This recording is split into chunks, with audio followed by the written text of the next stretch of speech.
अस्सलाम वालेकुम नाजरीन, programme a friend with Mona Alam के साथ मैं हूं आयशा नवाज़। नाजरीन, अगर आज हम बात करें सियासी डेवलपमेंट्स के हवाले से तो आज 2 हुई हैं, जिनमें 9 मई के वाक़यात पर 4 रुकनी कमेटी तश्कील दे दी गई है और पूरे 8 महीने बाद ये कमेटी तश्कील दी गई है आज। और दूसरी जानिब हम बात करें तो बानी PTI पार्टी सरबराही वाले मामले पर उन्होंने PTI ने सुप्रीम कोर्ट को चैलेंज किया है। अब वक्त बताएगा कि इसका रिजल्ट क्या होगा। इसी हवाले से इस पर खदोखाल है, उन्हीं पर नज़र डालते हैं। 9 मई वाक़यात की तहकीकात तजावीज़ के लिए 4 रुकनी कमेटी तश्कील दे दी गई है। काबीना डिवीज़न ने 4 रुकनी कमेटी की तश्कील का नोटिफिकेशन भी जारी कर दिया है। कमेटी 4 रोज़ में अपनी तजावीज़ समेत रिपोर्ट काबीना में जमा करवाएगी। निगरान वज़ीर कानून की सरबराही में कायम इस कमेटी में वज़ीर दाखिला, वज़ीर इत्तलात व नशरियात और वज़ीर इंसानी हकूक़ भी शामिल हैं। 9 मई वाक़यात में मुलव्विस अफराद, मनसूबा साज़ों और सहूलतकारों की शनाख्त करेगी और सबूत भी जमा करवाएगी। ज़िम्मेदारों का तयन करेगी। इसमें मुलव्विस होने की वजूहात का जायज़ा भी लिया जाएगा। कमेटी 9 मई वाक़यात के फ़ौरी देर पासरात मुरतब करेगी और मुस्तक़बिल में ऐसे वाक़यात से बचने के लिए तजावीज़ भी मुरतब की जाएंगी। कमेटी के TROs में मौजूद कानूनी ढांचे के इस्तेहकाम के लिए तजावीज़ की तैयारी भी इसमें शामिल है। इस हवाले से बात करने के लिए हमारे साथ पैनलिस्ट भी मौजूद होंगे, पर यहाँ पर वक्त एक ब्रेक का, हमारे साथ रहिएगा।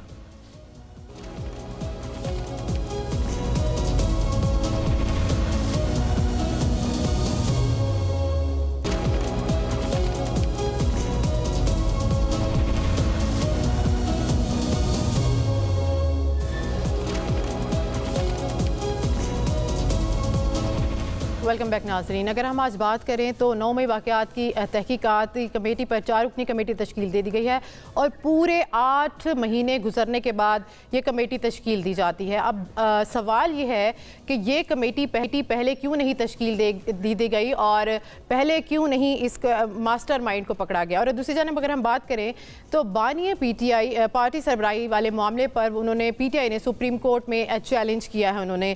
अब उसका रिज़ल्ट क्या होगा, इस हवाले से भी हम जानेंगे। अब हमारे साथ पैनलिस्ट पे मौजूद है, हमारे गेस्ट हैं सेनेटर असद अशरफ नून लीग से हमारे साथ मौजूद है। सर, बहुत शुक्रिया आपके वक्त देने का। और पीपल्स पार्टी से बैरिस्टर आमिर हसन हमारे साथ मौजूद हैं, बहुत शुक्रिया सर आपके भी वक्त देने का। और PTI से हमारे साथ मौजूद है लाल चांद माहली साहब, बहुत शुक्रिया सर आपके भी वक्त देने का। सर, सबसे पहले मैं बढ़ूंगी सेनेटर असद अशरफ आपकी जानिब के बताइएगा कि 9 मई वाक़यात पर 8 महीने बाद ये कमेटी बनाई जा रही है, तो कैसे देखते हैं आप इसको? मतलब अब जाकर कमेटी बनी है 8 महीने बाद, पहले क्यों नहीं जामे कार्रवाई की गई इस हवाले से, और इसका मास्टरमाइंड क्यों नहीं अभी तक पकड़ा गया?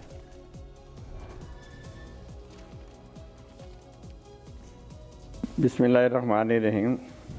जी बिल्कुल, आपकी बात ठीक है कि डिले ज़रूर हुई, लेकिन इसको बहुत पहले बन जाना चाहिए था ताकि तहकीकात होती और जो ज़िम्मेदारान थे और जो इसके मास्टरमाइंड थे जिन्होंने ये सारा 9 मई को तक लेके आए अपनी तकारीर से और अपने एक्शन से और अपने मैसेजेस से और अपने वर्करों से, मैं जो भी है मैसेजेस दिलवा के ये कैबिनेट कमेटी जो बनी है आज, इसको बहुत पहले बनना चाहिए था और ज़िम्मेदारों का तयन करना चाहिए था इन्वेस्टिगेशन के। यही वजह है कि ट्रायल जो है अभी हो रहे हैं। कुछ लोगों के ट्रायल जो हैं वो और जगह पे हो रहे हैं, कुछ के यहाँ दहशतगर्दी में है, लेकिन वो भी काम साथ साथ चल रहा है। लेकिन ये कमेटी जो है ये बड़ी हाई लेवल की है और कैबिनेट कमेटी है। वज़ीर आज़म ने जी बहुत सारी चीज़ें अभी बहुत सारी आ रही, क्योंकि सारे पाकिस्तान में और एक प्लान्ड तरीके से ये किया गया था और एक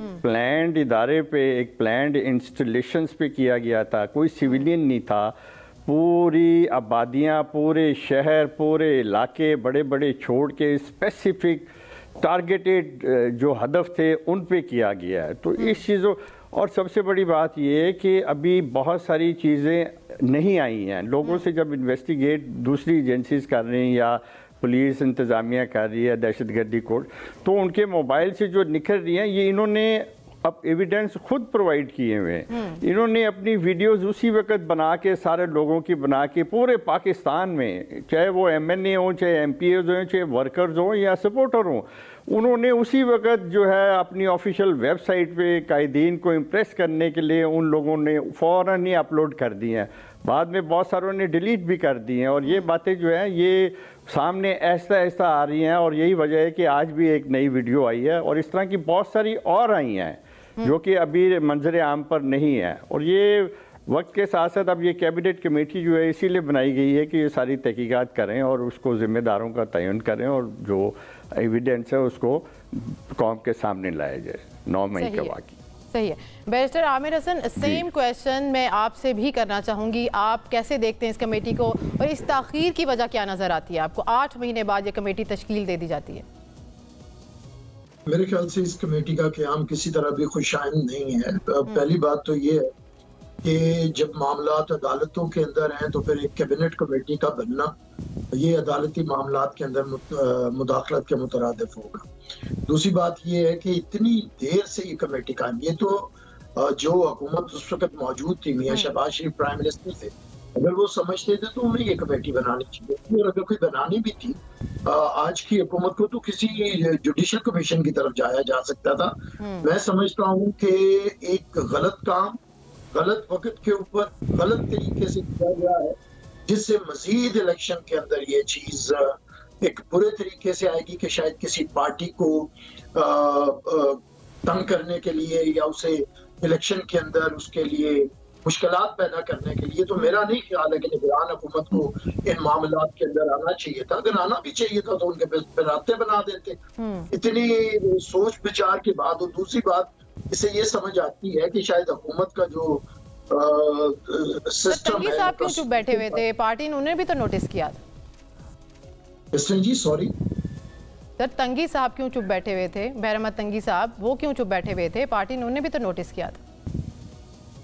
किस बात पे चुप बैठे थे मुझे नहीं समझा उनकी। सर, कल जो करारदाद मंजूर हुई है उस हवाले से बात कर रहे हैं। तो वो तो आ गया नेशनल पॉज में उनके सुने। अगर वो खामोश बैठे थे वो तो अलग बात है ना, वो तो इलेक्शंस की एक अलग बात है। अगर वो बैठे थे तो उन्हें नोटिस भेज दिया पार्टी। क्योंकि खामोशी को अक्सर नीम रजामंदी समझा जाता है, तो इसलिए मैंने ये पॉइंट आपके आगे किया। नहीं, अगर वो हो भी तो वो उनका मामला है, वो हमारा मामला नहीं है। वो तंगी साहब अगर है वो पार्टी को बताएंगे, पार्टी का मामला नहीं है। मैं जो बात कर रहा था वो दूसरी बात है जो आपने कहा है कमेटी कैबिनेट की बनने की। उसके ऊपर मैं समझता हूँ कि ये फैसला ना तो अच्छे वक्त पे आया है, ना अच्छे तरीके से आया है। इसके असरात इलेक्शन के ऊपर मजीद शुबात पैदा होंगे। पहले ही निगरान आपको फ्री एंड फेयर इलेक्शन होते नजर नहीं आ रहे ये सारे मामला जो चल रहे हैं इसके बाद? देखिए, इलेक्शन के ऊपर बहुत से सवालात उठ रहे हैं, लेकिन पाकिस्तान पीपल्स पार्टी कभी भी प्रोसेस को रोकती नहीं है। हमें पता है कि किस तरह से एक नया लाडला और लाडला प्लस मुतारिफ करवाया जा रहा है। हम ये भी जानते हैं कि ये निगरान हुकूमत किस तरह बनी है। मियां शहबाज शरीफ और राजा रियाज की गांठ सांठ के जरिए, गठजोड़ के जरिए बनी और 1 महीने के बाद राजा रियाज ने नून लीग ज्वाइन कर। वाली साहब, आपकी जानिब में बढ़ूंगी। आप देखें आज वीडियो एक मंजर आम पर आई है 9 मई के हवाले से। ज़ाहिर है कुछ अब लोग भी जो हैं वो मंजर आम पर आएंगे उस हवाले से जो पीछे उसके मास्टरमाइंड होंगे। तो PTI के पहले भी बहुत सारे लोग हैं वो अलग हो चुके हैं, पकड़ दकड़ का सिलसिला जारी है। तो आपको लगता है कि अब भी कोई इस तरह से वाक़या पेश आएगा पकड़ दकड़ का?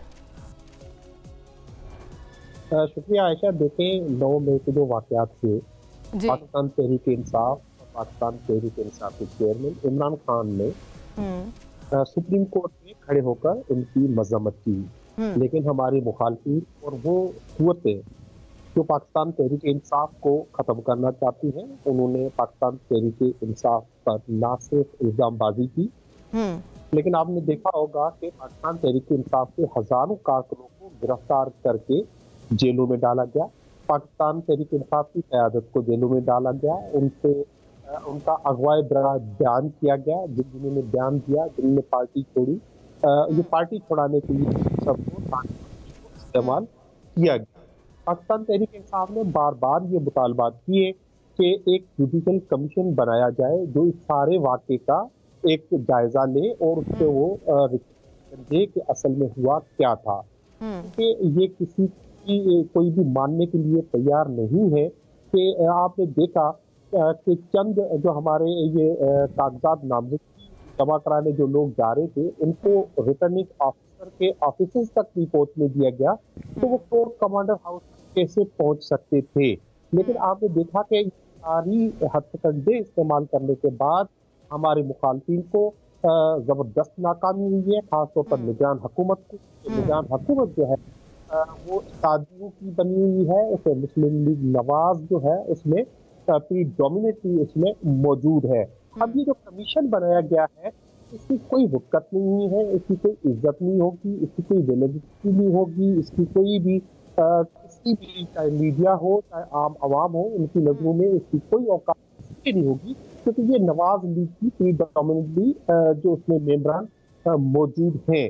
अब आपका सवाल क्यों बनाई गई है इस वक्त 6-8 बार जाने के बावजूद, तो उसका जो जाहिर तरह जो नजर आता है, जो ऑप्शन नजर आते हैं वो ये है कि ये एक सारा रियासती जबर, सारा जुल्म, सारी गिरफ्तारियां, सारी जेलें, हमारी क़यादत की गिरफ्तारी, ये सब कुछ करने के बावजूद पाकिस्तान तहरीक इंसाफ खत्म करने में नाकाम हुए हैं।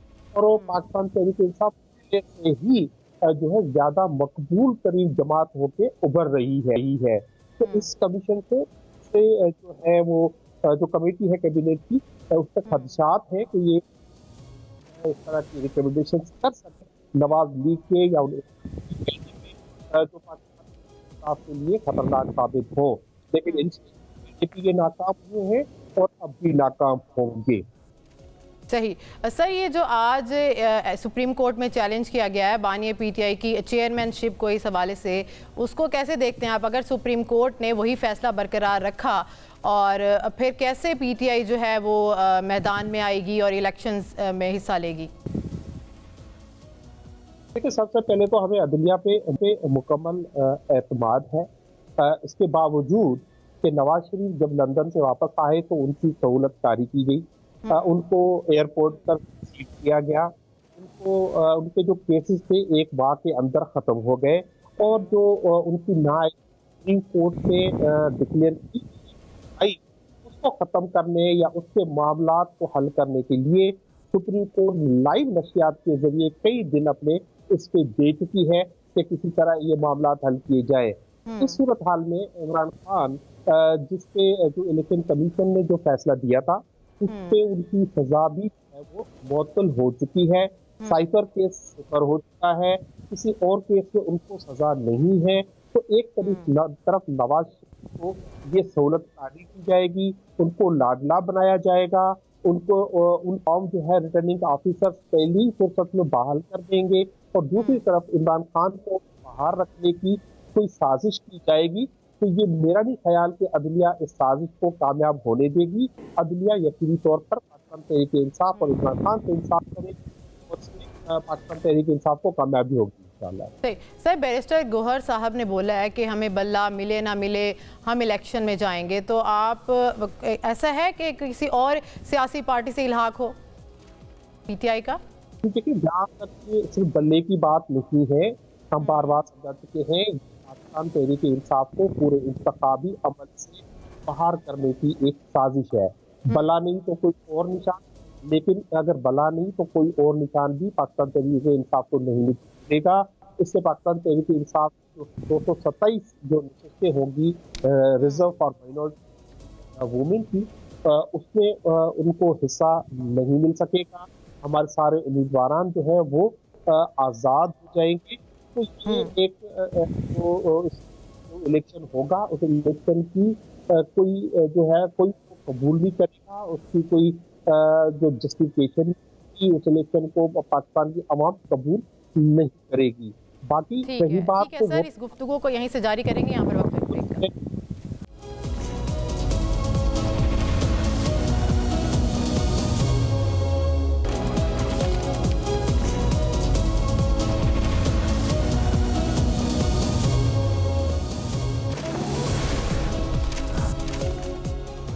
वेलकम बैक नाजरीन।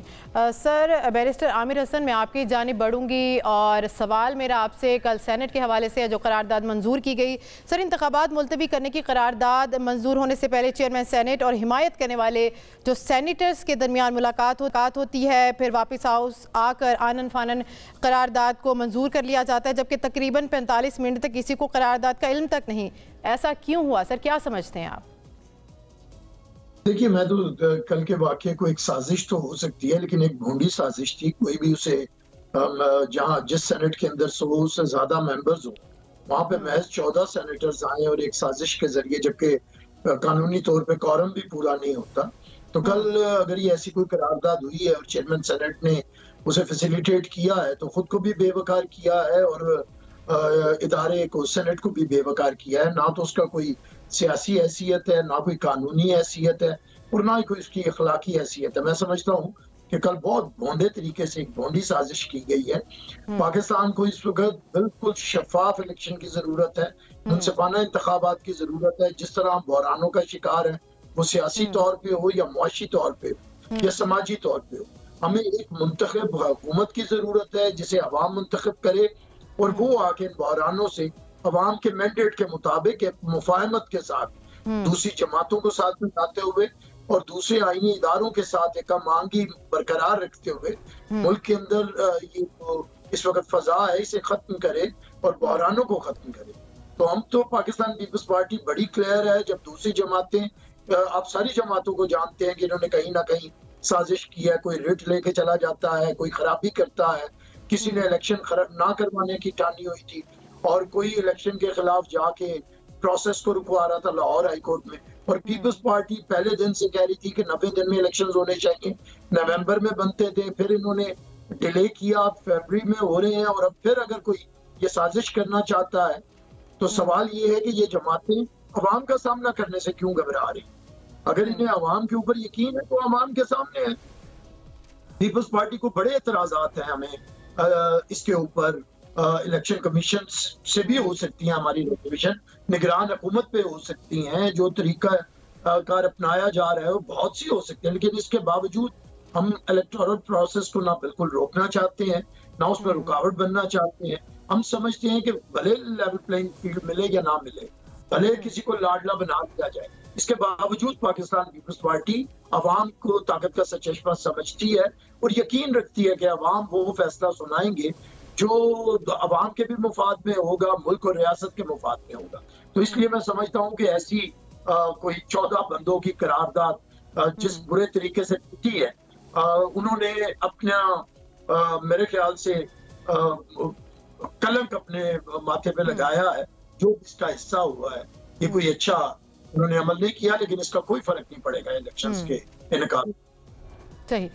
सेनेटर असद अशरफ, मैं आपकी जानिब बढ़ूंगी। आप कैसे देखते हैं इस करारदाद को? कल मंजूर किया जाता है इस करारदाद को और आज जो है वो सेनेटर मुश्ताक अहमद की जानिब से इस करारदाद की मुखालफत में जो है वो करारदाद एक और पेश की जाती है। तो ये क्या माहौल चल रहा है? ये हमारा मुल्क किस डगर चल पड़ा है? कैसे देखते हैं आप इसको? देखिए, ये सवाल भी आप बैरिस्टर आमिर साहब मेरे भाई हैं, इन्हीं से कर लें, क्योंकि ये पीडीएम में भी हमारे साथ हुकूमत में थे और इनका भी उतना ही हिस्सा बकदर जुस्सा था जो हुकूमत थी और ये भी उसमें थे। अगर तो ये कैबिनेट कमेटी की बात मैं पहले कर लूँ कि अगर वो उस वक्त क्यों नहीं बनी, डिले हुआ, ये हुआ, तो वो इन्हें पता होना चाहिए कि उसके फ़ौरन बाद बजट के मामला थे और फिर जो सैकड़ों इंस्टॉलेशन या पर्चे बने थे वो कैंट एरियाज़ में थे, वो मिलिट्री कोर्ट्स के जुरिस्डिक्शन में से, जो बाद में चैलेंज हुई हम ख्याल जजेस के और सुप्रीम बंदियाल कोर्ट में हुई वहाँ पर, और वहाँ पर चैलेंजेस हुई और उसके फैसले पेंडिंग थे, इस वजह से नहीं हुई। और जहाँ तक ये है कि 9 मई में पीटीआई के चेयरमैन ने माजरत की या अफसोस किया, तो उन्होंने ये नहीं किया किसी फोरम पे भी। इनके हर वो शख्स जो मीडिया पे आप आता है वो और माफ़ी मांगता है और आईपीपी में चला जाता है या किसी और जगह चले जाता है, वो रो रो के माफ़ी मांगता है कि मैं माफ़ी मांग रही हूँ। उन्होंने कभी माफ़ी नहीं मांगी पीटीआई चेयरमैन ने, बल्कि उन्होंने इनकरेज किया और शाबाश दी अपने वर्करों को कि उन्होंने डर्टी हैरी और क्या कहते हैं बीर जाफर और बीर सादक जो हैं उनको सबक सिखाया। आज तक किसी फोरम पे आपको एक लफ्ज़ नहीं मिलेगा चेयरमैन पीटीआई की तरफ से माजरत का या उस चीज़ का कि उनको अफसोस हुआ है। कभी उन्होंने ये बात नहीं की, किसी जगह नहीं की। और जहाँ तक रह गई है कल की सेनेट की करारदाद का, तो ये मैं कहूँगा कि ये बड़ी अजीब सी अनहोनी बात की है। ऐसी रवायत नहीं है सेनेट की। हमेशा ऐसा होता है कि जुमे के बाद जो मेंबरान होते हैं वो अपने अपने इलाकों में घरों में चले जाते हैं और फिर मंडे को 3 बजे दोबारा होता है। इस दौरान कोई चीज़ नहीं लेती। एक्स्ट्रा ऑर्डिनरी मेयर लिया गया और एक चंद उन लोगों को जो एक ख़ास ग्रुप को रिप्रेजेंट करते हैं और एक ख़ास एजेंसी के हेड को वो रिप्रेजेंट करते हैं। आपको भी पता है ये कौन से चेहरे हैं जो बार बार 65 सेनेटर खड़े होते हैं, 5 मिनट सेनेट में उनकी तस्वीर वीडियो बनती है और वो 32 लोगों से हार जाते हैं। 104 के वान में कुछ लोग एब्सेंट होते हैं। तो आप ये सोच लें कि ये किसको रिप्रेजेंट कर रहे हैं। ये किसी पार्टी को नहीं कर रहे, ये वो कई सालों की जिद्दोजहद के नतीजे में लोग इंडिविजुअल जो हैं वो सेनेट में आए हुए हैं और फिर वो एक ग्रुप की सूरत में, प्रेशर ग्रुप की सूरत में ये किसी को रिप्रेजेंट कर रहे हैं, ये किसी पार्टी को रिप्रेजेंट नहीं कर रहे। देखिए हमारा इत्तेफाक से एक सेनेटर वहाँ बैठे हुए थे और उन्होंने फ़ौरन उठ के ये बात की कि उसकी मुखालफत की और उसमें अपने दलाइल दिए इस चीज़ को। लेकिन होना तो ये चाहिए था कि सेनेट का चेयरमैन ये एक्स्ट्रा ऑर्डिनरी करारदाद पेश करने का मौका ही ना देते दिलावर खान को और सेनेटर साहब को। और दूसरी बात ये है कि फ़ौरन ही वोटिंग करा दी और इसको उसी दिन लेटर इशू करके इदारों को भेज दिया गया। तो इससे आप अंदाज़ा कर लें कि ये कौन लोग हैं, ये कौन लोग हैं। ये हमेशा एक ही तरह की, मैं चेयरमैन सेनेट का ओहदा बहुत बड़ा है, उनको अपने कुर्सी का ख्याल करना चाहिए था और इस तरह की बात नहीं करनी चाहिए थी कि कोरम भी पूरा नहीं है और 14-12 के करीब सेनेटर जो हैं वो जो है पूरी कौम का जो है वो मैंडेट जो है वो करने। देखिए अदम एतमाद आपके लाना 2 महीने की 1.5 महीने की तो उनकी चेयरमैनशिप ही है, उसमें उन्होंने ये साजिश की है और ये एक किस्म का वो कहते हैं ना कि खेल में रुकावट डाली, गंद डालने की कोशिश की है, मैच को ख़राब करने की है, पिच को तोड़ने की कोशिश की है, ये किसी के कहने पे की है। और अगर इन ग्रुप का मैं नाम भी ले सकता हूँ लेकिन क्योंकि मैं खुद इनके कुलीग हूँ तो इसलिए मैं नाम लेना मुनासिब नहीं। ये वो लोग हैं जो एक दूसरे के, अगर चेयरमैन सादिक संजरानी साहब हैं तो ये बाकी भी वही लोग हैं। आप देख लें कि जितने दौरे बार के सादिक संजरानी साहब ने किए, यही 8-12 लोग जो हैं बार बार उनके साथ, उसमें से 5-6 जो हैं वही लोग तमाम जगहों पे आज तक 6 सालों में इन्होंने दौरे किए, यही लोग आपको मिलेंगे, कोई और नहीं मिलेंगे। कहने का मकसद ये है, बल्कि इनके कारोबार भी इकट्ठे हैं दुबई में। अगर इसको प्रूव किया जाए तो आपको पता लगेगा ये इनके कारोबार भी इकट्ठे हैं इन लोगों के। सर आप तो इंकिशाफात किए जा रहे हैं और यही लोग हैं और इन्होंने एक साजिश जी बिल्कुल, मैं बिल्कुल ये हर सेनेटर को, हर सेनेट के एम्प्लॉय को, छोटे को, लिफ्ट ऑपरेटर से लेके और सेक्रेटरी टू जो सेनेट है, हर एक को पता है ये बात। सेनेटर्स के अलावा भी एक एक बंदे को ये बातें पता है। देखिए ये हर रोज रात को वहां बैठ के कोई सेनेट की बात नहीं करते, ये अपनी बिजनेस प्रोलिफरेशन की बात करते हैं। आपने देखा नहीं उसका छोटा भाई जो सेनेटर सादिक संजरानी का था, सर, आपका वो एमडी वहां का लग गया सारा। काफी देर से वो खामोश बैठे हैं, अगर आप इजाजत। मैं जातियात की बात नहीं कर रहा, लेकिन ये इसलिए करनी पड़ रही है कि ये बड़ी इन्होंने अनहोनी बात की और बड़ी गैर इखलाकी बात की है कि इलेक्शन का बिगल बच चुका है, लोग अवाम में जा चुके हैं टिकट्स के और उन्होंने गन डालने की कोशिश की है। ठीक है, ठीक है। लालचंद माली साहब, मैं आपसे पूछना चाहूँगी कि कल सेनेट में गुरदीप सिंह खामोश रहे, उन्हें शोकॉज नोटिस जारी हो गया, और अगर हम उस बात करें जो करारदाद पेश की गई उसके मतन के हवाले से, तो सिक्योरिटी रिस्क की बात की गई है। सर के सिक्योरिटी रिस्क की बात की जा रही है इंतखाबात मुलतवी होने के हवाले से, तो सन 2018 हो गई, सन 2013 में तो ज़्यादा सिक्योरिटी खदशात थे, तो अब इसी बेस पे क्यों ऐसा कहा जा रहा है कि इंतखाबात को मुलतवी किया जाए? ये आयशा बिल्कुल ठीक कह रही है, लेकिन पहले तो ये कि ये जो करारदाद है वो गैर आईनी थी, गैर कानूनी थी और गैर जमहूरी थी। लेकिन ये करारदाद उनको लाने की हिम्मत ना होती अगर पीडीएम और इत्तेहादी हुकूमत थी वो बार बार आइन को अपने पैरों तले ना रोकती। आपको याद होगा पंजाब में 9 दिन इलेक्शन होने थे, उन्होंने इलेक्शन नहीं होने दिए और किसके कहने पे नहीं होने दिए उसके जवाबदेही खुद है। आपने देखा जब जनरल इलेक्शन तक आए तो उन्होंने काउंसिल ऑफ कॉमन इंटरेस्ट में जाकर जो एक डिस्प्यूटेड सेंसस था, मर्दमशुमारी थी, उसको अप्रूव किया और फिर उन्होंने इलेक्शन का बहाना बनाकर 3 से 4 माह तक इलेक्शन मुलतवी कराए। ये इनकी खुद गैर जमहूरी और गैर इखलाकी सोच थी, जिसकी वजह से आज हर एरे गैरे को मौका मिल रहा है कि वो आइन को तोड़ने की बात करे। आइन को जो आइन में जो इलेक्शन की गारंटी दी हुई है, सुप्रीम कोर्ट ने जो गारंटी दी हुई है, उससे वो हटकर कोई बात करे। तो अब जो करारदाद है इसकी कोई वक्त नहीं है। करारदाद तो मैं 2 दफा में रहा हूँ, ये सेनेटर साहब रोजाना आती है। तो सपोज के करारदाद आ जाती है कि निज़ाम जो है इस मुल्क से खत्म किया जाए, तो क्या इस मुल्क से सूद का निज़ाम खत्म हुआ है? तो यह करारदाद आती है हर जिले में यूनिवर्सिटी बना दी जाए, तो क्या हर जिले में कोई यूनिवर्सिटी बनी है? हेल्थ ये नहीं कि हर करारदाद जो होती है जो गवर्नमेंट में बाइंडिंग नहीं होती, लेकिन हमारे एक हाउस में वो आती है और पास होती है और वो बाइंडिंग नहीं होती।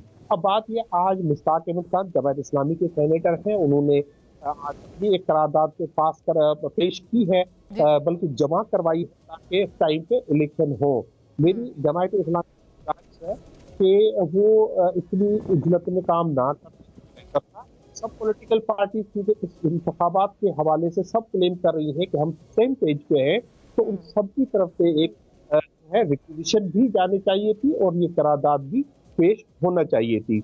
गुरदीप सिंह का तो पार्टी ने उनको शोकाज नोटिस दिया है, इसलिए नहीं दिया कि उन्होंने वोट तो उन्होंने मुखालफत में दिया, लेकिन उन्होंने नहीं किया।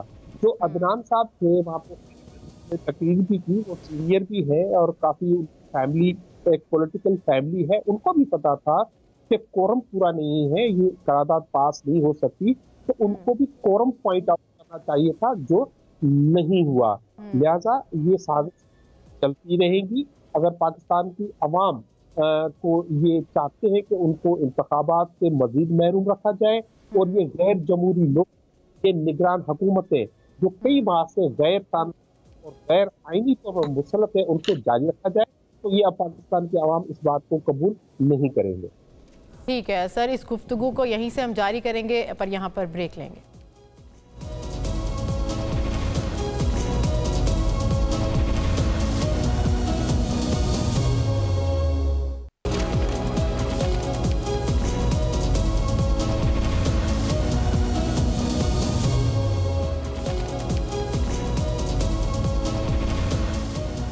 वेलकम बैक नाज़रीन, अपने गुफ्तगू को वहीं से जारी करेंगे। सर आमिर हसन, मैं आपकी जानिब बढ़ूंगी। एक छोटा सा सवाल है मेरा आपसे कि अगर पीटीआई आपसे इल्हाक करके इंतखाबात का फैसला करे तो क्या आप उनको वेलकम करेंगे? देखिए, मेरे ख्याल से अब इलेक्शन के अंदर तो वो कोई मामला नहीं रहे इत्तेहाद वाले, बिल्कुल अब इलेक्शन करीब है, सारे अपने अपने सिंबल पे लड़ेंगे और वैसे भी पीटीआई बहुत से फैसले नहीं कर सकी है वक्ती जो सियासी थे। तो पाकिस्तान पीपल्स पार्टी की तारीख भी नहीं रही है कि हम इत्तेहाद की सियासत नहीं करते, हमारे खिलाफ इत्तेहाद बनते हैं, कभी IJI और कभी फलां। लेकिन इलेक्शंस के बाद देखा जाएगा और सियासी जमातें कभी भी एक दूसरे के लिए अपने दरवाजे बंद नहीं करते और ना करने चाहिए, सियासी कुव्वतों को नहीं करने चाहिए। हमने तो पीटीआई को ताउन की पेशकश तब भी की थी जब 2018 में ये हुकूमत में आए थे, तो चेयरमैन बिलावल भुट्टो ने कहा था कि मुल्क के लिए, मुल्क के मफाद के लिए, इकोनॉमी के लिए हम इकट्ठे हो सकते हैं और आइए आवाम को। मतलब आप खुशी से वेलकम करेंगे सर उनको? नहीं, वेलकम की बात नहीं, हम किसी को रिजेक्ट करते ही नहीं है, लेकिन जब हमारी ये असेंबली मार्ज वजूद में आएगी तो उसके बाद हम देखेंगे कि किन जमातों के साथ हमारे जिनके मुश्तरका पॉइंट्स और कॉमन एजेंडे के ऊपर जो कि अवाम के मसाइल और मुल्क को बहरानों से निकालना है, तो उस पर हम जरूर कोशिश करेंगे साथ में लाने की दोस्तों को। और एक बात मैं जरूरी है करना, और सेनेटर असद अशरफ साहब मेरे बड़े भाई हैं, बड़ा मेरे लिए मेरे सर बिलावल भुट्टो जरदारी ने कहा है कि इलेक्शन में सिलेक्शन का जो है वो इशारा है, तो ये इस बात को कैसे देखते हैं आप? जी बिल्कुल, जो वो फरमा रहे हैं, सिलेक्शन का इशारा इस तरह है कि एक तरफ हम इंतखाबी मुहिम में हैं, हम कैंपेन चला रहे हैं पिछले 1 महीने से, बल्कि 2 महीने से, लेकिन हमारे दोस्त नून लीग वाले जो कि कभी हमारे इत्तेहादी रहे हैं, वो रुपोश 21 अक्टूबर के बाद से पता नहीं क्या हुआ है, चुप का रोजा रख के बैठ गए हैं और सामने भी नहीं आते, पता नहीं कौन सा चिल्ला काट रहे हैं। मियाँ साहब अल्लाह अल्लाह करके 4 साल के बाद पाकिस्तान आए हैं, इन्होंने उन्हें रिपोश कर दिया है। मियाँ साहब सिर्फ ड्राइंग रूम में बंद हो के अब तो दोस्त और रायमा कहने लगा है कि ऐसे लगता है जैसे खानदान शरीफा फाउंड्री के इंटरव्यू हो रहे हैं और एक फैमिली बैठ के इंटरव्यू कर रही है और इंटरव्यू का सिलसिला इतना तवील हो गया है कि जैसे मेरे ख्याल से कोई 2 लाख टीचर्स भर्ती करने लगे हैं या कोई वर्कर्स भर्ती करने लगे हैं और इंतखाबी मुहिम नहीं चला रहे, जिसकी वजह से जब तक इलेक्शन कैंपेन अपने अरूज पे नहीं आती तब तक इलेक्शंस के बारे में शुबहत को शुबात पैदा होते हैं।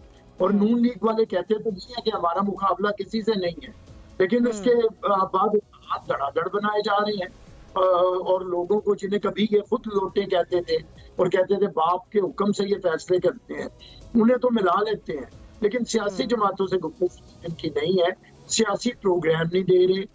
21 अक्टूबर के बाद ये गुम होके कमरों के अंदर बंद हो गए हैं, ड्राइंग रूम की सियासत कर रहे हैं या बलूचिस्तान जाते हैं कभी 15-20 तीतर मार के बोरी में डाल के आ जाते हैं। तो हम ये कह रहे हैं कि आप सियासी मुहिम चलाएं, लोगों के सामने प्रोग्राम रखें ताकि लोगों को पता चले। और एक मैं बात सेनेटर असद अशरफ साहब का जवाब देना चाह रहा था कि उन्होंने फरमाया कि हिस्सा कदरे दूसरा हम हुकूमत में मौजूद थे, हम बिल्कुल हुकूमत में मौजूद थे, लेकिन हम वज़ीर आज़म वाले काम तो नहीं कर सकते थे ना। अगर डार साहब और गिरफ्तार साहब लड़ रहे थे तो हम उन्हें उनकी लड़ाई नहीं रोक सकते थे। अगर फैसलों में डिले आ रहा था कि प्राइम मिनिस्टर को बार बार लंदन जाके अप्रूवल लेना पड़ता था तो उसमें भी हम रुकावट नहीं थे, और अगर इन्होंने कोई कमीशन बनाना था तो उसमें भी हम रुकावट नहीं थे। मैं समझता हूँ कि 9 मई के वाकयात में 3 महीने हुकूमत रही PDM की और 5 महीने से ये निगरान हुकूमत थी, तो ये नहीं हुआ। तो मैं समझता हूँ कि ये जो अदम इस्तेहकाम इस वक्त मुल्क में है ये तब से शुरू हुआ है जब एक वो आईनी अमल के जरिए हमने अदम एतमाद किया, लेकिन एक वो तमाशा लगा, उसके बाद कौमी असम्बली तोड़ी गई जिसे आइन शिकनी कहा सुप्रीम कोर्ट ने और बहाल किया, फिर उसके बाद पंजाब असम्बली और खैबर पख्तूनख्वा असम्बली तोड़ी गई, जिसकी वजह से ये एक मसला पैदा हुआ और इलेक्शन डिले से डिले होते जा रहे हैं। अब हम समझते हैं कि इसका हल ये है कि फौरी तौर पे आइन के ऊपर अमल किया जाए, तमाम सियासी जमातें अवाम के सामने जाएं और जाके मैंडेट लेके आए और अब नफरत की सियासत खत्म हो, तकसीम की सियासत खत्म हो और पाकिस्तान के अंदर ये जो नफरत के बीज बोए गए हैं गालम और तशद्दुद की सियासत। ठीक है सर, आपका पॉइंट आ गया। मैं सेनेटर असद की जानिब बढ़ूंगी। असद सर, आपने सुना कि आमिर साहब ने कहा कि नवाज शरीफ जब से वापस आए हैं वो ड्राइंग रूम में बंद हैं, ड्राइंग रूम की सियासत चल रही है, और मरियम औरंगजेब कह रही हैं कि नवाज शरीफ को लेवल प्लेइंग फील्ड नहीं मिल रही। क्या कहेंगे आप इस पर? जी, मैं आमिर साहब की आखिरी चंद जो स्टेटमेंट्स हैं 6-7 उससे टोटल एग्री करता हूँ, लेकिन ये भी एक बात है कि ये अपना हिस्सा जो है बड़े ठीक ठाक लेते हैं। हमें तजर्बा है इनको 2008 में पंजाब में भी एकोमोडेट करने का, और इनके साथ 8 में मुशर्रफ के ख़िलाफ़ जब वो ऐवान सदर में बैठा हुआ था तो इनके साथ कोलिशन में भी। तो देखें, अगर इनको एक मिनिस्ट्री दी जाती तो ये BCCP के चेयरमैन नजम सेठी को 2 मिनट में निकलवा देते हैं, ना चाहते हुए भी। पूरी कैबिनेट नहीं चाह रही थी, लेकिन वो फेडरल मिनिस्टर ने कहा ये मेरा प्रेरोगेटिव है, मेरा डिपार्टमेंट है, इस पर कोई इंटरफेयर नहीं करेगा, और उन्होंने ज़का अशरफ को लगवा दिया।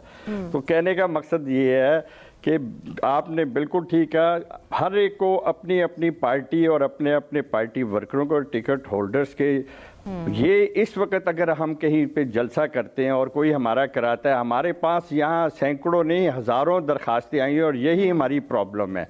आप लोगों ने मीडिया पे बार बार देखा है, डेली देखा है, 2 दिन पहले तक हमारी मीटिंग्स हो रही थी और वो 38 रुकनी बोर्ड जो है वो फैमिली बोर्ड नहीं था, वो तमाम पाकिस्तान को रिप्रेजेंट कर रहा था, तमाम सूबों को कर रहा था, और आप लोगों के जाने पहचाने चेहरे हैं, और 1-1, 2-2 से इंटरव्यू नहीं हो रहे थे। हम एक ग्रुप की सूरत में वहाँ पर अल्हम्दुलिल्लाह इंटरव्यूज़ करने पड़े और हर एक वर्कर की बात सुनी है। ना सिर्फ वहाँ सुनी है, डिस्ट्रिक्ट में उनके हमारी पार्टी के नुमाइंदों ने जाके सुनी। तो हमारे जलसों की आप फिक्र ना करें, आप अपने जलसे करें जो किसी जमाने में 70 में करते थे। लोगों को दिखाएं कि आप वही पीपल्स पार्टी हैं। हम आपको फ्री दिया हुआ है। जब हमारी टिकटों का डिसाइड हो जाएगा 11-12 के बाद, अभी तो कोर्ट्स में केसेस चल रहे हैं, अपीलें दायर हो रही हैं, अभी तो ये नहीं पता कि कैंडिडेट फाइनल किसने होना है। हमारे कायदीन अभी फाइनल नहीं हुए, सर अगर इजाजत हो तो माली साहब की तरफ बढ़ना चाहूंगी। सर कैसे देख रहे हैं आप, मरियम औरंगजेब जो हैं वो इल्ज़ाम लगाती हैं कि पीटीआई जो है वो नहीं चाह रही कि इंतखाबात हो, इस पे थोड़ा सा आप अगर 2 लाइन्स कह देते। अच्छा बहुत कुछ में देखिए, पीटीआई वाहिद जमायत है जो गुज़िश्ता 2 सालों से मुसलसल इंतखाबात के लिए कोशिश कर रही है। यही वजह थी कि पंजाब असेंबली हमने अपनी हुकूमत खत्म की, यही वजह थी कि हमने पीपीके में अपनी हुकूमत खत्म की। ये वो जमायतें हैं जो हुकूमत खत्म करना तो दूर की बात, ये तो एक जो है पियोन की जो है ना कुर्सी छोड़ने के लिए तैयार नहीं होते। जहाँ तक बात है कि वाहिद एक पाकिस्तान तहरीक इंसाफ एक पार्टी है तो लेवल प्लेइंग फील्ड नहीं मिल रही। ये बाकी सब पॉलिटिकल पार्टीज को खुला मैदान दिया गया है और उनको जो है ये समझते हैं कि अवाम में भी जाने की जरूरत नहीं है और उनको ये बताया गया है कि किसको किस सीटें हम देंगे, तो ये इस पे ही मुनसर कर रहे हैं। तो अवाम में इनकी आपका पॉइंट सर आ गया। एक चिपका सुन ले, एक इतने परेशान है कि सर्वे रुकवा दिए हैं क्योंकि सर्वे जो भी आए हैं उसमें 70% जो पॉपुलरिटी है पाकिस्तान तहरीक इंसाफ की है, इनका नाम और निशान खत्म हो जाएगा सियासी तौर पर अगर इलेक्शन वक्त पे हो जाते हैं। ठीक है, बहुत शुक्रिया आप तीनों का सर वक्त देने के लिए। इजाजत दीजिए, अल्लाह हाफिज।